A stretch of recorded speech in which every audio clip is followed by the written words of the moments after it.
Son nom de code est 13X. À 6h42 du matin, l'agent Lara Olafsdottir pénètre dans le silence glacial du siège central. Sa mission, analyser une série de documents récemment déclassifiés. Elle ouvre le premier dossier. À l'intérieur, 3 photos. Toutes prises en mars 2008, quelques jours seulement avant le spectaculaire effondrement bancaire qui a secoué le pays. Toutes prises dans la même rue, au même endroit. Mais quelque chose cloche, un détail qui défie toute logique. Sur chaque photo, le même homme apparaît, figé dans la même position. Il porte les mêmes vêtements, arbore le même visage impassible. Pourtant, les relevés GPS et les données des caméras de surveillance sont formels, les clichés ont été pris à plusieurs heures d'intervalle. L'homme n'a jamais bougé. Pire, il n'y a aucune trace de pas dans la neige fraîche qui recouvre le sol.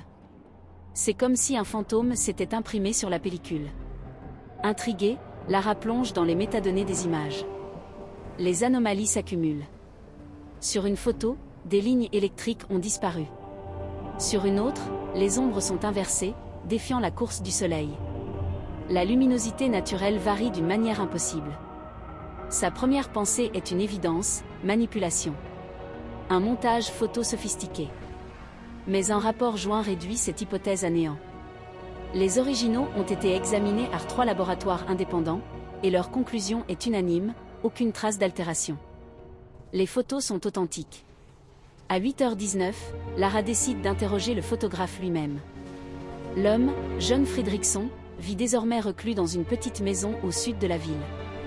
Il raconte avoir pris ces photos pour un article sur la flambée des loyers dans le quartier. Il jure n'avoir remarqué l'homme mystérieux qu'en développant les clichés. Mais lorsque Lara lui présente un agrandissement du visage de l'individu, John devient blême. Il murmure, la voix tremblante, « Ce n'est pas possible. Je l'ai vu. Il m'a regardé droit dans les yeux. Mais sur les photos, il ne bouge jamais. » La matinée avance.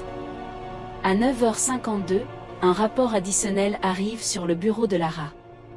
Il s'agit d'une série d'appels enregistrés en 2008, tous provenant d'un numéro anonyme. Chaque appel ne dure que quelques secondes. À chaque fois, la même phrase, répétée dans un murmure déformé par une voix inhumaine, « Ne regarde pas en arrière ». Un frisson parcourt l'échine de Lara. Le même jour, en 2008, 3 personnes qui travaillaient sur ce dossier ont disparu. Évanouies dans la nature, juste avant la crise financière. On ne les a jamais revues. À 11h14, Lara ne tient plus en place. Elle doit voir par elle-même. Elle se rend sur les lieux exacts des photos. La rue est calme, comme figée dans le temps par un vent polaire. Elle marche, scrutant chaque détail, cherchant un indice. Mais elle ne voit rien. Ce qu'elle ignore, c'est qu'une caméra de surveillance municipale, à quelques mètres de là, est en train de capturer une scène terrifiante. Derrière elle, à 20 mètres, un homme se tient parfaitement immobile. Exactement comme sur les photos de 2008. Lara sent un malaise, une présence. Elle se retourne brusquement. Personne. La rue est déserte. Prise de panique, elle court jusqu'à son bureau.